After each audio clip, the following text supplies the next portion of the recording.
Muy buenas tardes, esto es Tiempo Nacional, el programa que es la voz de los que no tienen voz. Damos comienzo a este programa de día viernes, ya estamos, viernes 3 de julio, hoy se conmemora el Día del Locutor, así que saludamos a todos los locutores del país. Rubén, ¿cómo le va? Buenas tardes. A mí muy bien, el Día del Locutor, saludé a todos hoy a la mañana me encargué de saludar a mucha gente amiga, sí, todos. Bueno. No hay problema. Y hoy voy a saludar también a dos que cumplen años, no son locutores, pero cumplen años. Amerita el saludo. Sí, dile. A Ernesto José Sánchez y a Quejero Alveana del Valle. Muy bien. Que tengan muy buen día en el día de hoy. Tenemos un programa especial en el día de hoy. Tenemos un programa especial, pero si usted me deja, yo voy a agradecer al doctor Víctor Raúl Sisori. Como si fuera suyo el programa. Muy bien, quiero agradecer al doctor Víctor Raúl Sisori, que me envió, es un licenciado en diplomacia de la Universidad del Salvador, abogado de la Universidad de Buenos Aires, es profesor titular de la Cancillería Argentina, ex docente de la Facultad de Ciencias Jurídicas, es funcionario de aduana y AFIP, socio activo de la Sociedad Argentina de Escritores, que me envía un libro de unas 1000 y pico de páginas, dedicado, que dice al señor don Rubén Giovannini y a sus espartanos. Correcto. Dedico afectuosamente, que lo tiene que compartir. Sí, el presente ejemplar de mi autoría. El libro se llama Miscelánea y bueno, ya le he enviado un email agradeciéndole, un correo electrónico agradeciéndole, y también lo voy a llamar por teléfono porque amerita el hecho de la gentileza que ha tenido. Por supuesto. Con este envío del libro. Cumplimos con él. Déjeme que dé las vías de comunicación. Después de dar las vías de comunicación, presentamos a los invitados que tenemos en el día de hoy. Está nervioso, Hay uno que está nervioso. ¿Sabe que no le creo nada? Dice que está más nervioso cuando volaba. Vamos a dar el contestador automático de la radio, es el 45355999, 45355999. Ahí nos puede llamar, tiene 40 segundos para dejar su mensaje, la línea es rotativa. Si llama fuera del área de la Ciudad Autónoma de Buenos Aires o el conurbano, antepone el prefijo 011. Tenemos correo electrónico, también nos puede escribir a tiemponacional1050@yahoo.com.ar. Estamos en Facebook, Tiempo Nacional, y en Twitter, @nacionaltiempo. ¿Me quiere decir algo? Yo ya vi todos los puentes que tendemos con usted todos los puentes, no sea cosa que se lo bombardeen al puente por favor. Y se venga abajo. Vamos a decirle a nuestros oyentes que hoy va a ser un programa especial y que le voy a hacer un pedido muy especial a todos aquellos que van a escuchar este programa. Y que quieran dejar su mensaje. Que los mensajes que envíen mientras toquemos este tema, por favor, que sean atenientes a lo que vamos a tocar. Correcto. ¿Teniente o...? No, ateniente, que se atengan a comentar o a preguntar o a referirse a lo que vamos a tocar. Perfecto. Porque hay que aprovecharlo muy bien estos programas, porque esto es historia viva. La historia viva no se puede encontrar todos los días, es muy difícil de encontrar. Y muchas veces la historia que se cuenta y que no se ha vivido se va tergiversando. Yo me acuerdo cuando hice el servicio militar, nos ponían a todos en hilera y te daban una consigna. Cuando llegábamos al último, bueno, la consigna del primero era todo lo contrario de lo que nos habían dicho con el último, porque se va distorsionando. En cambio acá tenemos la historia directa de los que la vivieron y la hicieron.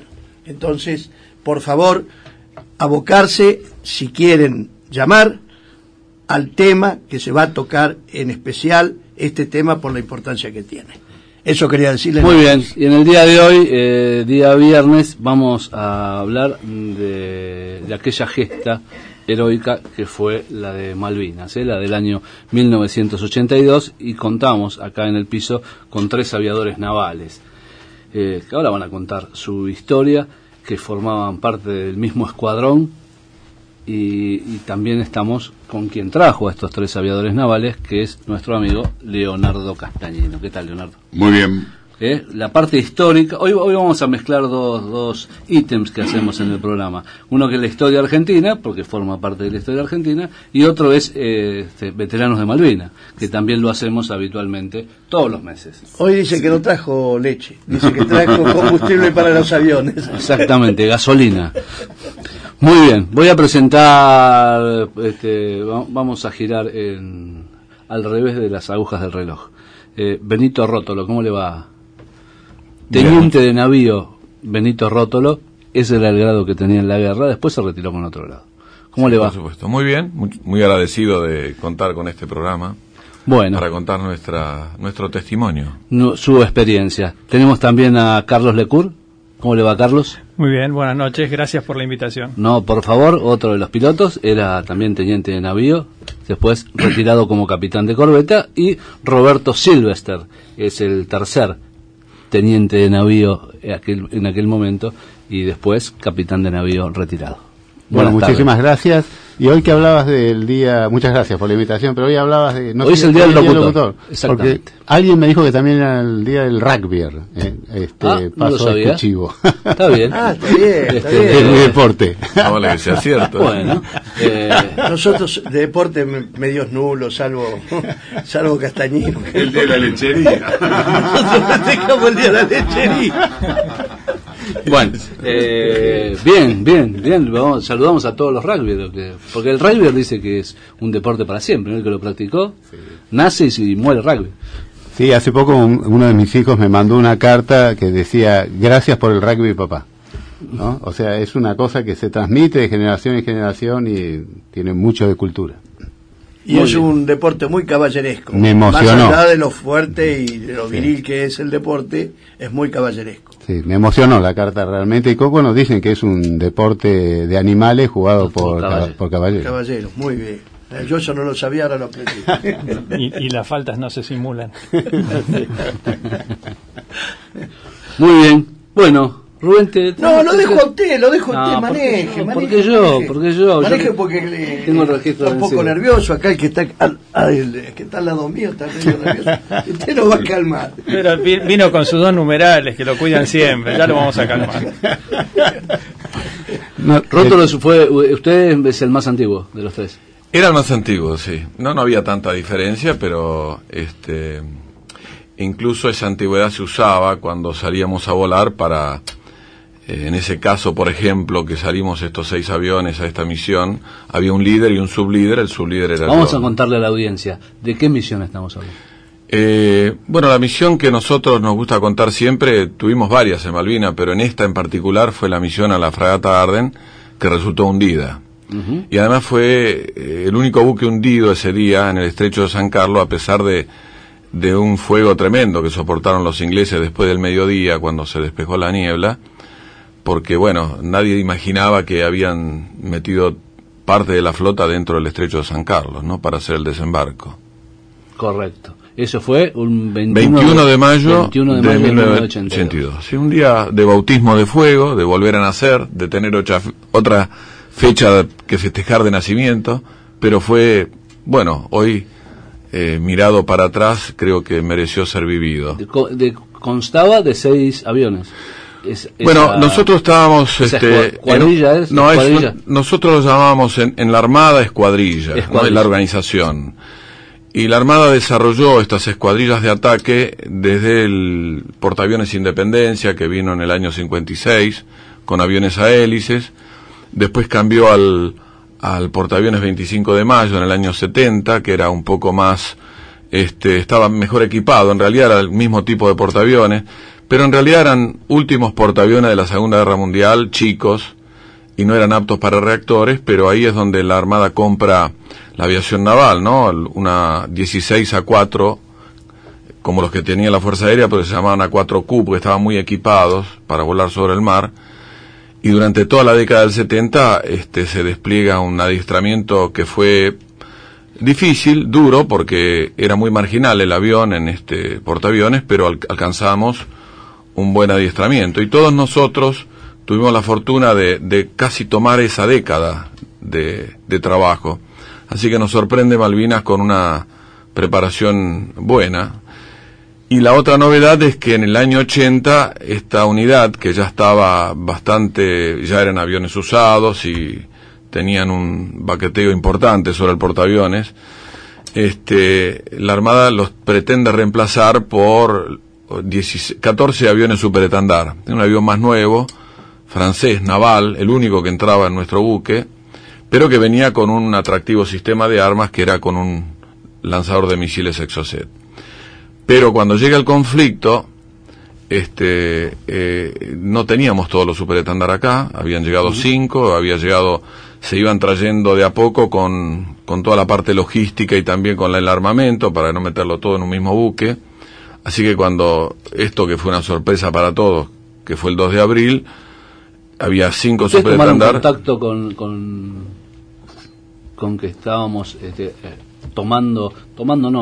que habíamos desembarcado en las Malvinas el mismo 2 de abril? Bueno, con muy poco preaviso. En realidad, la flota salió para el 2 de abril, le dio apoyo a la operación anfibia que hizo el almirante Busser, que fue la toma de las islas. Pero igual todo el mundo se fue enterando a lo mejor un día antes o algo así. Después ellos van a contar, porque yo no estaba en el país, ellos participaron el portaaviones les dio apoyo a la operación de desembarco. Usted vuelve al país para claro, bueno, ahí es donde yo quiero terminar esto que estaba contando, que sí. Finalmente esta unidad en el año 81 se había quedado con pocos pilotos y pocos aviones. La idea era hacerle un refitting, ¿no? Una puesta al día, porque estaban bastante usados.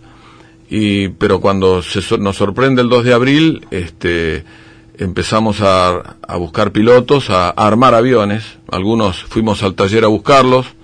Acá Roberto era jefe de logística, y acá empieza un proceso que después vamos a ir contando alrededor de la charla, ¿no? Como nosotros sentimos, sin que nadie nos dijera, la responsabilidad de ir encontrando medios para estar en un posible conflicto, no esperar mucho más.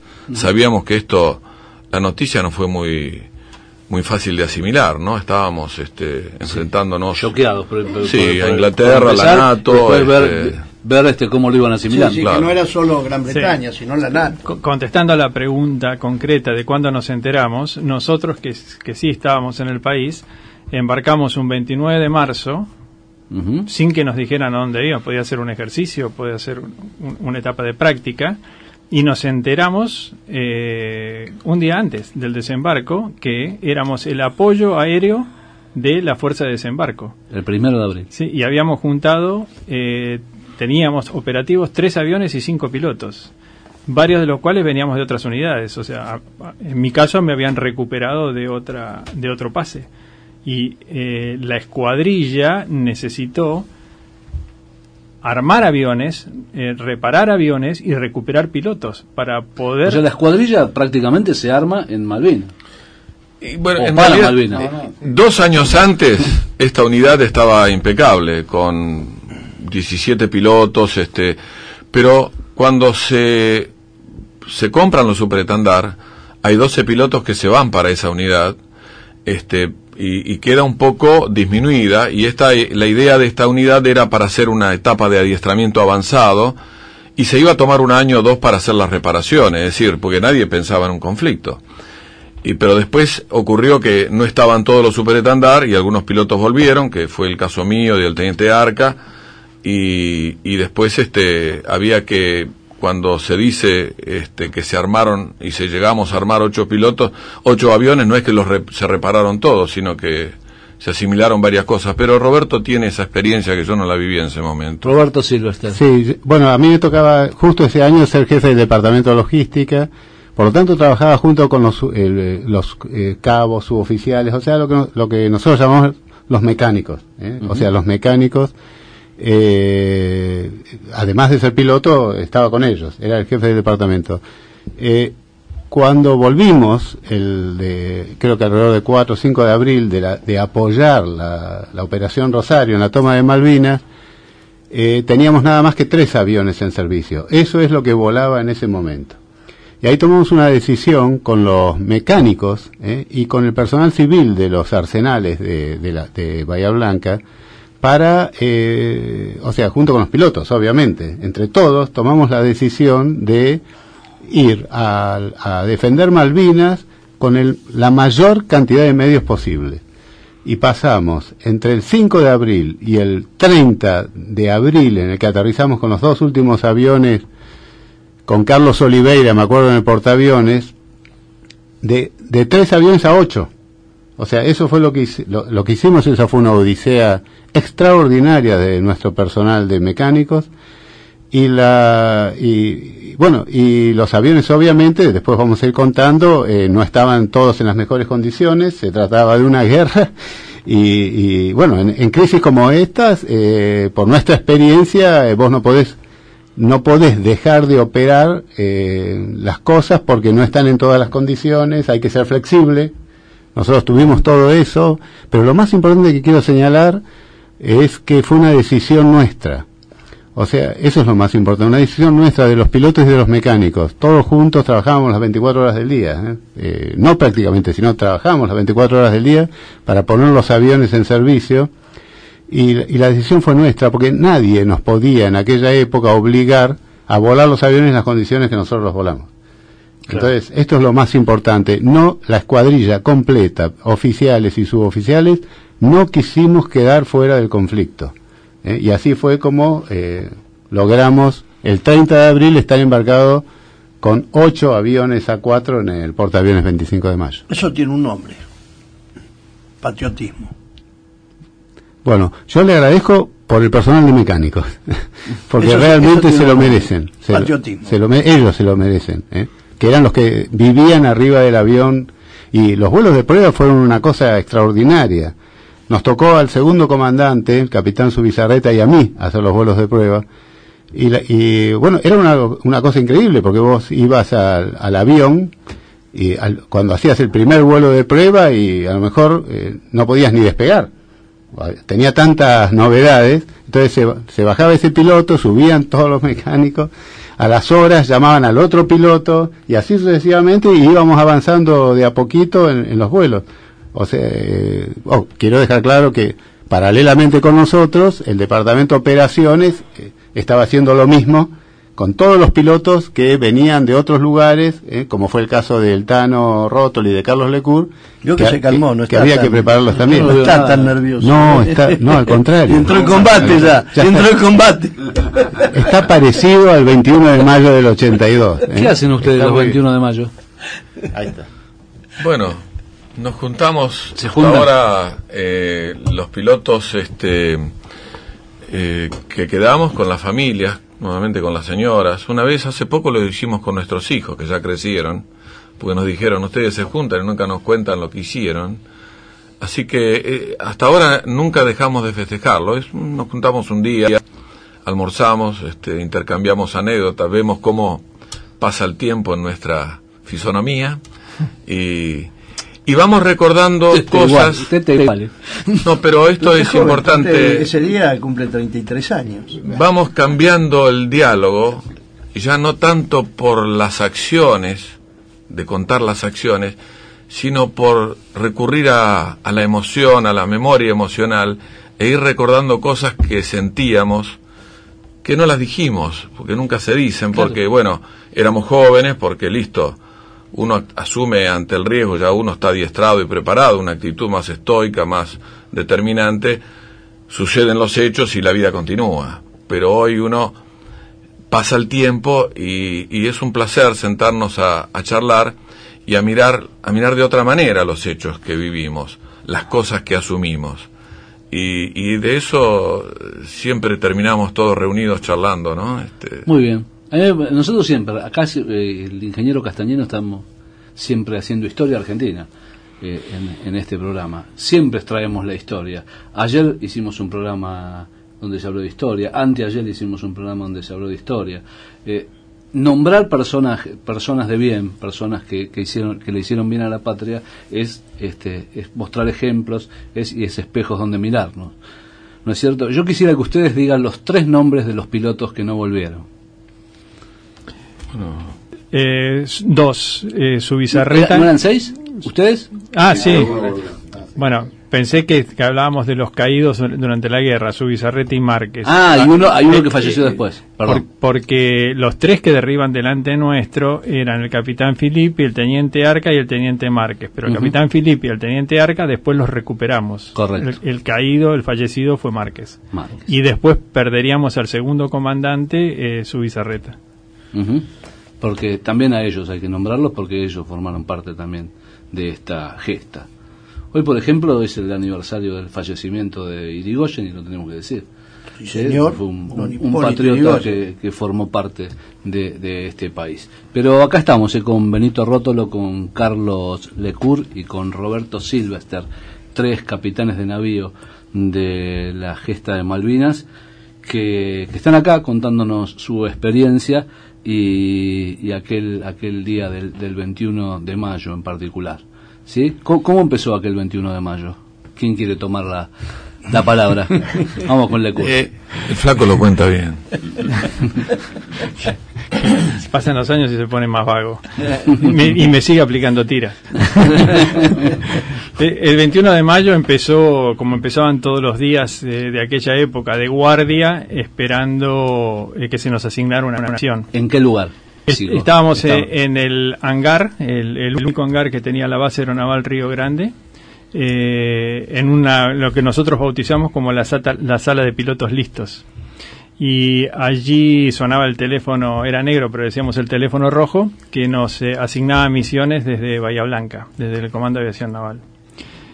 Y nos enteramos que debíamos ir a atacar un carguero logístico inglés escoltado por 2 destructores. Eso fue cuando iniciábamos el prevuelo. Cuando estábamos promediando el prevuelo ya eran más destructores.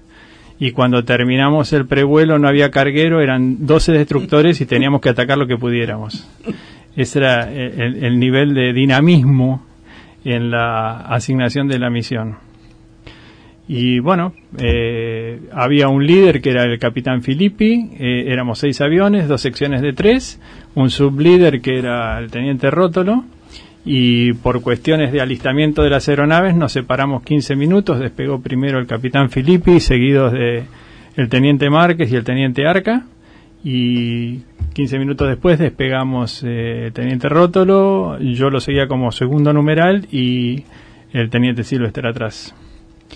Esa fue nuestro bautismo de fuego, y siendo la primera misión no tuvimos reabastecimiento en vuelo, o sea que fuimos con el combustible que podíamos llevar en los tanques, que después nos daríamos cuenta de cuán escaso era, porque cuando regresábamos no nos quedaba nada más que llegaron con el olor. No podíamos dar una vuelta al aeropuerto, nos íbamos a tener que eyectar si no aterrizábamos directo. Bueno, ahora que le hice la introducción, el líder de la misión es el que tiene que contarla. Bueno, nosotros estábamos en Río Grande, pero ya habíamos cumplido una etapa a bordo del portaaviones 25 de mayo con la flota de mar, que es una historia que después, si podemos, la podemos contar. Bueno, como en un momento se ordena replegar a la flota, entonces nosotros nos fuimos a Río Grande, y ahí estaba los chicos Superetandar, y también había un escuadrón de Dagger de la Fuerza Aérea, que nos hicimos entrañables amigos, porque a la noche dormíamos en unas barracas que se habían hecho para el pseudo conflicto con Chile, y comíamos en el aeropuerto, así que contábamos las vicisitudes de todos los días. Ahora, este día empezó el 21 de mayo, nosotros dividimos los 12 pilotos, tomamos los 8 aviones y dijimos, bueno, volamos con 6 tripulaciones, 6 y 6, y 2 quedan de repuesto. Por eso habíamos hecho ese tipo de cálculo. A la mañana despegaron 6 aviones, con el otro grupo, que era, que estaba el comandante de la escuadrilla, estaba... sí, bien digo, Castro Fox, Zubizarreta, el resto de los pilotos. Y aterrizan al mediodía sin haber podido encontrar nada, porque había una niebla densa, Sobrevolaron San Carlos, los ingleses estuvieron hábiles porque no les tiraron, podían haber tirado a través de la niebla, pero ellos lo que querían era, habiendo logrado ese privilegio de tener niebla, meter los buques de desembarco dentro del estrecho. No quisieron, obviamente, delatarse. Así que, y al mediodía se corre esa niebla y empieza el pedido de ataque sobre el estrecho de San Carlos, y por eso no conseguimos tanque de reaprovisionamiento en vuelo, porque había dos Hércules que hacían esa tarea y estaba todo, lo habían previsto para otros vuelos. Así que nosotros decidimos bajar de las 6 bombas 2 e ir con el combustible directo. La primera vez que cruzábamos el charco, como le decíamos, son 350 millas sobre el mar, muy desolado. Siempre volamos en el Atlántico Sur, pero uno volaba desde el portaaviones, lo cual y tiene siempre control positivo de otros buques y demás, pero esto era un poco la buena de Dios, ¿no? Había que ir y encontrar el enemigo del otro lado de la isla, ¿no? Así que bueno, se armó esta unidad de 6, nos asignaron ese blanco, despegamos con esa diferencia porque teníamos un navegador BLF que llevaba un tiempo, digamos, cargarle los datos, y para nosotros era vital tener una navegación bien calculada por la escasez de combustible, y con buen criterio el capitán Filippi me dice: Tano, yo me voy porque estoy gastando combustible. Es decir, él estaba esperándonos. Digo, bueno, vaya, nosotros lo alcanzamos. Después, cuando despegamos, nos dimos cuenta que habíamos consumido bastante combustible. Para alcanzarlo no íbamos a gastar más, pusimos a 30.000 pies la velocidad crucero y ya nos quedamos con esa distancia que no invalidaba nuestra misión en absoluto. Lo que sí que nosotros vemos que ellos llegan a ese punto, que era el sur, porque hablamos poco nosotros como disciplina de vuelo, ¿no? Me interrumpen cuando quieran, ¿eh? No, sí, tranquilo. No, me gusta que me hagan preguntas, pero... Quédese tranquilo, lo veo nervioso. Cuando llegamos... Yo estoy más nervioso que él. Cuando ellos recalaron el sur de San Carlos, ubican, ¿no? Sur de Malvinas, el estrecho San Carlos, que no nos imaginábamos cómo era, pero era bastante ancho y bueno, no era simplemente un estrecho. En algunos lugares estaba más cercano, pero ellos dijeron, bueno, acá no hay nada, vamos a remontar hacia el norte, es lo que hizo el capitán Filippi, y fueron remontando, y algunas cosas decían.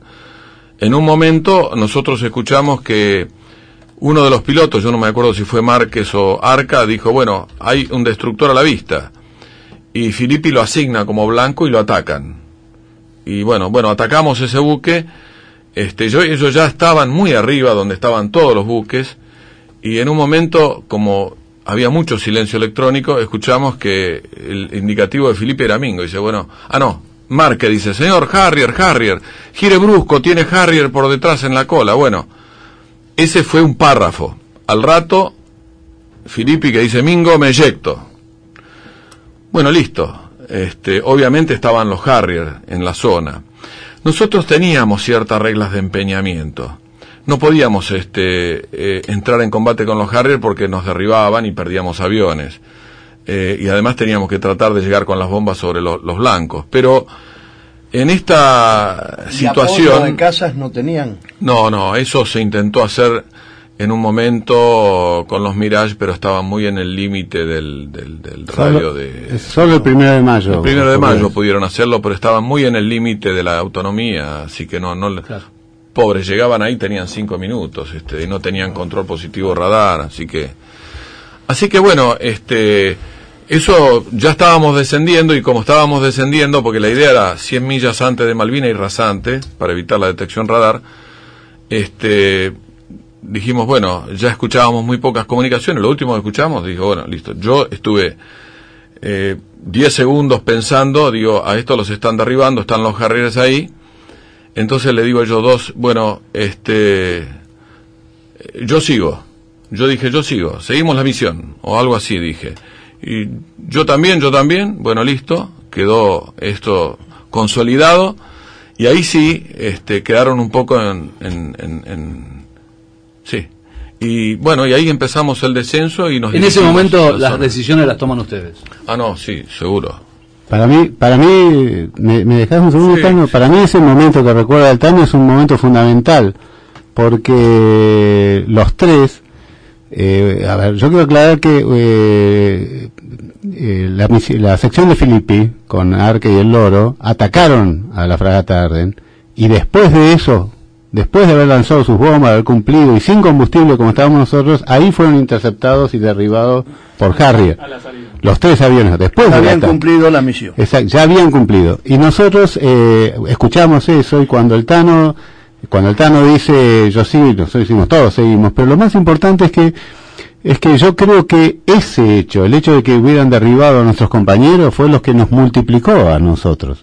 Y creo que cada uno lo sintió en el avión. O sea, lejos, viste, en una situación como esa, lejos de querer volverte, decir... De pensar en uno... Viste, de rajarte, decir, claro, yo me rajo de acá, esto es un desastre. No, fue todo lo contrario. Es un común denominador, con todos los veteranos que hablamos de cualquier arma, de cualquier fuerza, siempre están peleando por el otro. Bueno... O sea, se va convirtiendo, donde surgen los mejores valores. Va pasando eso, exactamente, va ocurriendo eso.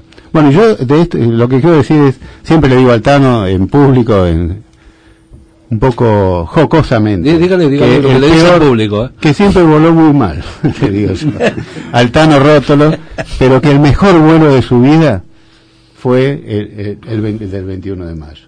O sea, no podía haber volado como líder. Bueno, eso lo hacen los grandes. Mejor de lo que voló. Maradona aparecía en las más difíciles. Exactamente. Bueno, teníamos al Maradona, lo teníamos nosotros y no nos habíamos dado cuenta. Y realmente hizo un vuelo excelente. Y obviamente nosotros lo seguimos muy bien. Porque era muy difícil. Vos pensás, estás volando... sobrevolábamos la isla Soledad en la costa, dejando el estrecho San Carlos a la izquierda. Volábamos a 1000 kilómetros por hora, cargados de bombas, etcétera, y pegados al piso para que no nos vieran. Yo era el tercero, me costaba muchísimo verlo al flaco Lecour, que estaba delante mío, y no lo veía a Rótolo. Y estaba tremendamente preocupado, porque el temor mío era que hubiéramos roto la unión de la sección. Porque, a ver, cada uno de nosotros volaba con 4 bombas de 250 kilos para que, como producto de que los tres pasábamos por un buque con 12 bombas, tuviéramos una alta probabilidad de lograr el efecto deseado, que era neutralizar o impactar el buque y neutralizarlo, o mucho mejor hundirlo, o lo que fuera. Entonces, si nosotros perdíamos esa unión... también corría riesgo la misión. Había 4 barcos. Cuando el Tano Rótolo decidió, esta es nuestro blanco, había 4 barcos, no había uno. Si nosotros nos hubiéramos abierto cada uno y atacado a uno diferente, posiblemente no hubiera hecho absolutamente nada. Es un tema de probabilidad. Entonces, mi preocupación era que no se rompiera esa unión. Y ahora ya le quiero pasar a Carlos Lecour, pero así sigue él. Pero se me fue toda la preocupación cuando vi que cuando el Tano Rótolo nos dijo, vente al barco, ese es nuestro blanco, y ahí él cayó por izquierda. Cuando cayó, yo me di cuenta que el flaco Lecour estaba volando perfecto, estaba bien detrás de él, cerca, pero bien detrás de él, y yo estaba bastante cerca de Carlos Lecour, y ahí, y ahí fuimos para el ataque, pero le paso al flaco, para que hable un rato. Yo estaba por pedirle un autógrafo.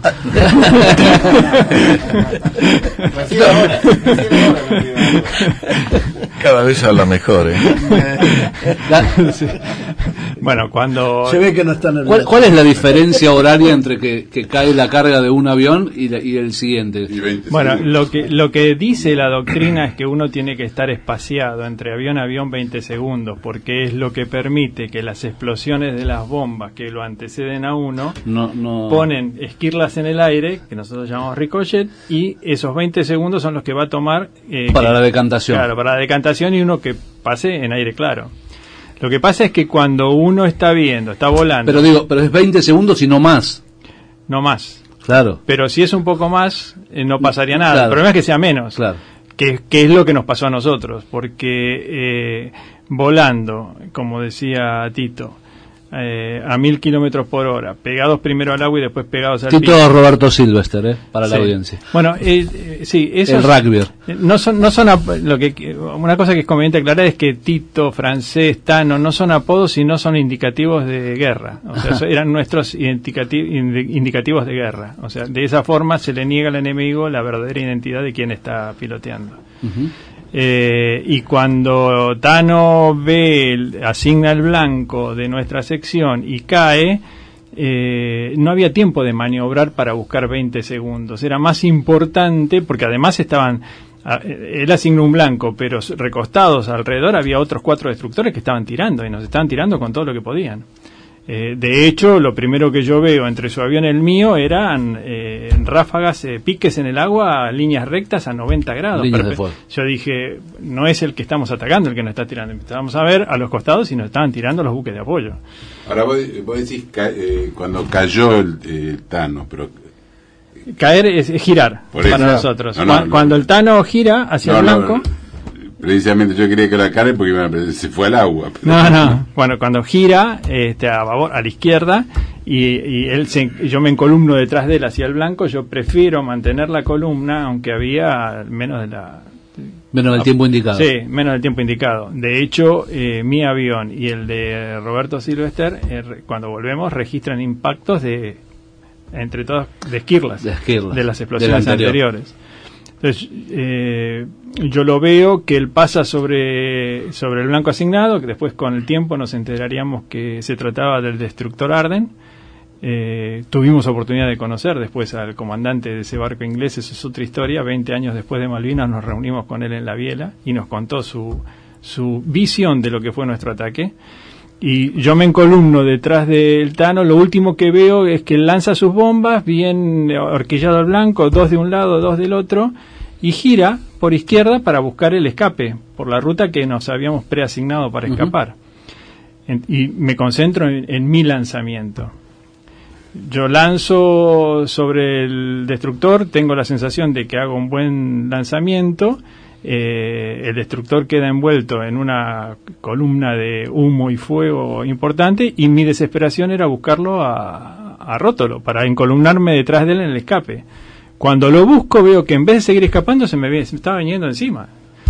Entonces la primera sensación fue pensar, quiere reatacar y no tenemos con qué.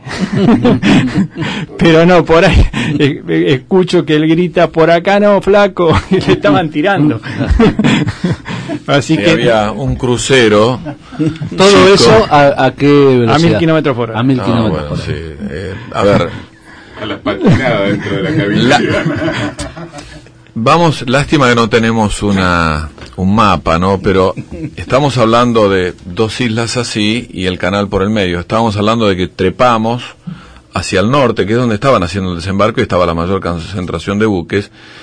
Y era la parte de la bahía de Ruiz Puente que es más ancha, y este buque, ¿por qué estaba en el medio? Después el almirante Alan West, porque este hombre llegó a ser jefe de la Marina Británica entre el 2003 y 2006.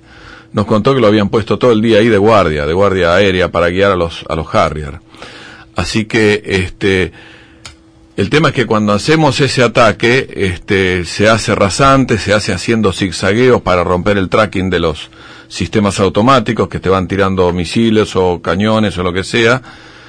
Pero después las bombas nuestras, que eran bombas navales, tenían una cola que se abre, se frena y explota, no explota debajo del avión, sino explota detrás. Por eso lo que viene, él dice, los que vienen detrás tienen que tomar cierta distancia. Ahora, hay una distancia, hay que darle un vuelo a la bomba, hay un vuelo que necesita, que tiene una espoleta, que tiene una hélice, que es el tiempo de armado. Y eso estaba en este armamento, que era un poco de los años 60, estaba en que había que tirarlo por lo menos a 200 pies de altura, que son 60 metros. Bueno, nosotros veníamos en el rango de los 10, 15 metros. Trepar a 60 metros para hacer la puntería, parecía estar expuesto uno en el medio del cielo. A todo. Yo siempre cuento que para bajar más rápido después que lancé la bomba invertí el avión, como si estuviera a 10.000 pies, y después no sé cómo.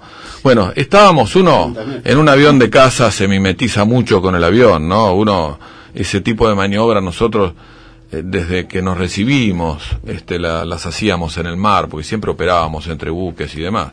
Porque el que no está acostumbrado, el agua le hace perder muchas referencias. Y ahí es que nosotros queríamos escapar de vuelta por el sur, y veo un buque tipo crucero. Ellos tenían un crucero liviano que era tipo County, estaba atravesado, y nos empezó a tirar con todo. Yo veía una barrera de fuego, y yo sigo ahí, y entonces le avisé, y nunca supe qué pasó con ellos. En ese momento le avisé, no, nos vamos por la otra isla, acá no se puede pasar. Y eso fue todo lo que dije. Y lo curioso es que los tres hicimos el mismo camino, ¿no?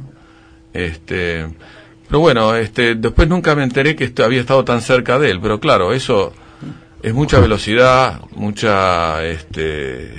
muy poco tiempo, como pasan las cosas.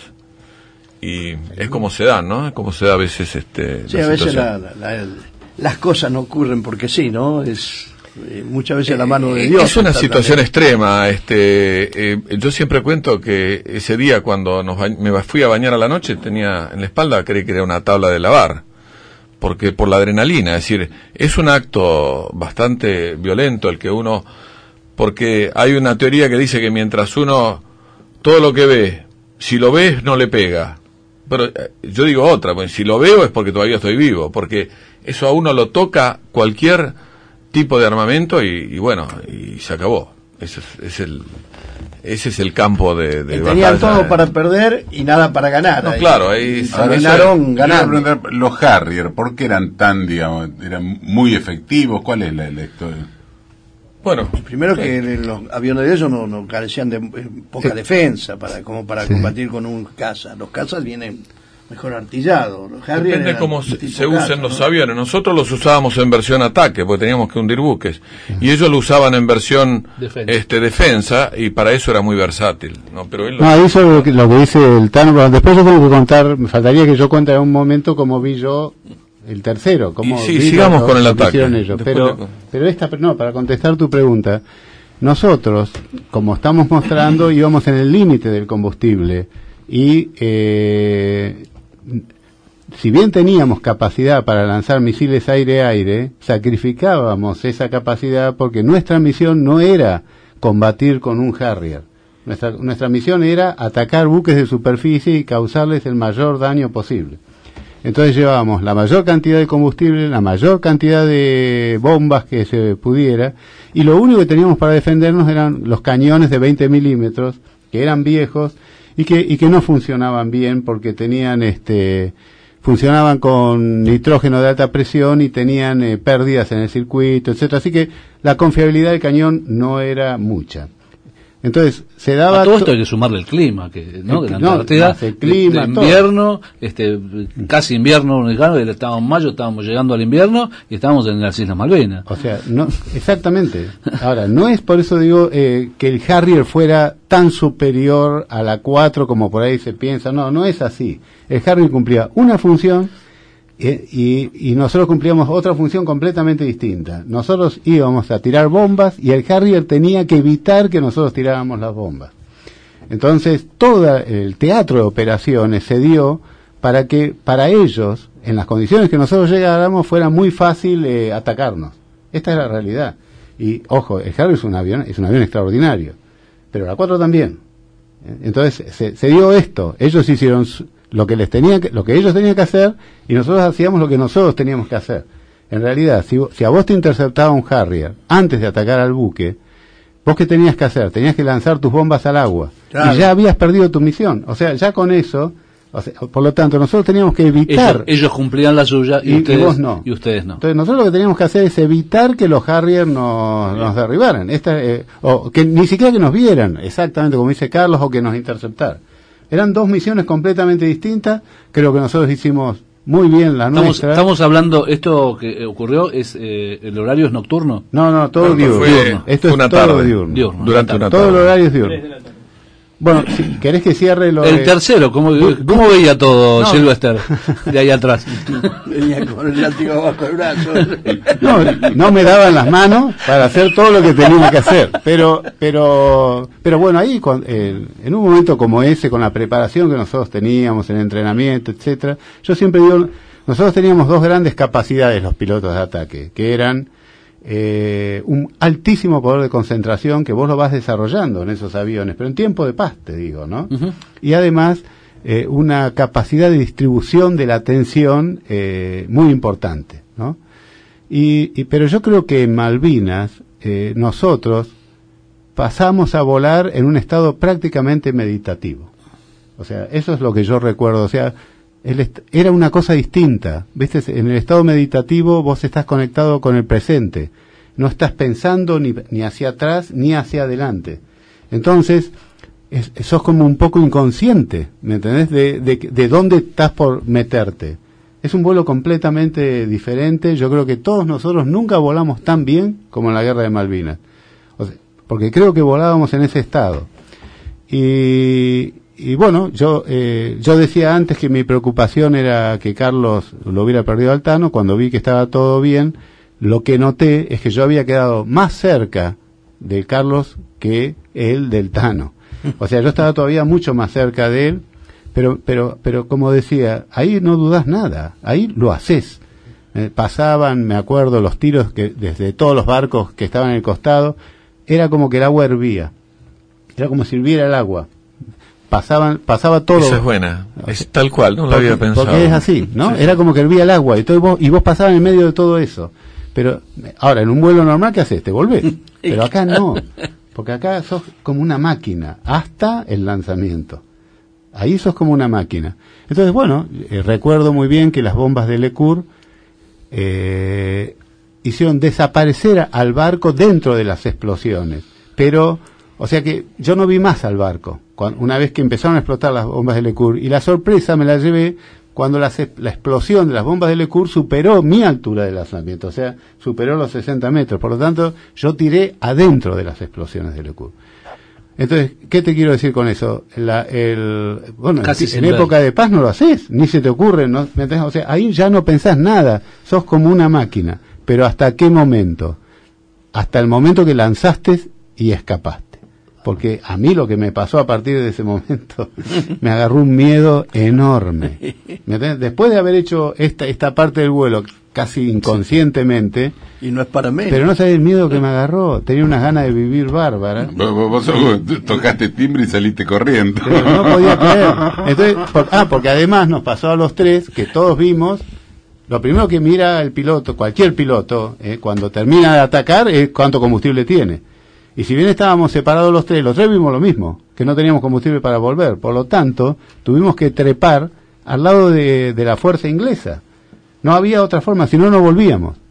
Y recuerdo, o sea, es tomar el camino más corto, no había otra. No, sí, teníamos 8.000 metros, recuerdo, 8.000 metros de altura, o sea, éramos un avión comercial y estábamos volando todavía, abandonando la isla Gran Malvina, o sea, totalmente entregados a todos los radares. Ahora, el combustible que lleva el avión, ¿es el total? ¿Iban con los tanques completos? Sí. O sea, lo que daba ese tanque completo era poca capacidad para volver. Sí, pero lo que pasa es que nosotros, para lograr esa velocidad de aproximación, veníamos prácticamente con toda la cebolla puesta todo el tiempo. Claro. Entonces, la particularidad de los reactores es que a baja altura consumen muchísimo. O sea, que cuando consumen menos, cuando uno busca racionalizar el consumo, tiene que trepar, que es todo lo contrario de lo que necesitamos en un momento que queríamos escondernos. Claro. Entonces, una vez que lanzamos, y dijimos, bueno, ahora tenemos que tratar de volver. Tenemos que, nosotros y los aviones, tampoco había reemplazo de los aviones, tenemos que seguir una guerra. Así que, bueno, y fuimos en un momento trepando. La misión de ustedes era independientemente de la Fuerza Aérea. Sí. O sea, no tenían era el mismo teatro de operaciones. Se supone que en algún nivel superior tendrían previsto que íbamos las dos fuerzas, pero nuestras coordinaciones eran directas desde aviación naval. Sí, en paralelo. Bueno, y cuando trepamos, el Tano pregunta, ¿estamos todos? Yo le digo, yo sí, porque me estaba acercándome. Y Sylvester, Roberto, dice, yo también. Y a él se le escapa, ¡qué suerte! parecía la gallina juntando los pollitos. No, lo curioso que esto que dice el flaco ocurre al no seguir por el estrecho, escapándonos por el sur, porque por el sur no había buque, porque no nos tiraron, yo vuelvo sobre el estrecho de San Carlos y la costa de la Gran Malvina era como un morro. Entonces vamos pegado al morro y nos metimos detrás, saltamos, y había como una especie de cañadón de valle, donde ahí reduje potencia y los esperé. Y eso era una paz, porque ahí estábamos protegidos, eso duró, 2 minutos. Y ahí donde digo, ¿me habrán entendido lo que dije? Entonces les digo, bueno, ya aprieto el botón y hablo, porque digo, están acá, están conmigo, ¿no? Dije yo. Estamos todos. Y yo estoy. Digo, qué suerte, dijo, esto es maravilloso, zafamos. Y ahí les dije, bueno, creo que hay que trepar. Ninguna duda, dijo él, sí, había que trepar. Y empezamos a trepar sobre la Gran Malvina. Pero bueno, esto un poco para ilustrar cómo era el juego de este conflicto naval. Bueno, el tema es que los buques tienen un poder de detección muy grande para defenderse de los blancos. Uno de los peligros más grandes que tiene un buque de guerra es un avión de combate. Por eso las flotas navegan a veces con un portaaviones o con un portaaeronave para tener cierta defensa. Era una concepción que se dio hasta la década del 80. Malvinas cambia ese concepto en 4 días, que después, si quieren, se los cuento. Bueno, van a contar, y ocurrió vamos a escuchar ahora algún oyente que tengamos que hayan entendido la consigna, que era hablar de aquella gesta, la de Malvinas. Vamos a pasar algún mensaje de oyentes y después también nos van a contar cómo vivieron el hundimiento del General Belgrano. ¿Qué pensaban ustedes? ¿Cómo lo tomaron? Y eso seguramente le dio más energía para seguir combatiendo. 4535-5999, 4535-5999. Seguimos hasta las 21 en AM650, Radio Belgrano. Todavía nos saluda mi amigo Daniel Espínola, que hace operación técnica y puesta en el aire de este programa. Nos lleva mate y hace todo lo que nosotros requerimos de él. Y también nos va a subir el audio de este programa, lo va a subir a Facebook, así que después lo va a poder, el que lo quiera volver a escuchar lo va a poder hacer. Ahora oyentes en Tiempo Nacional.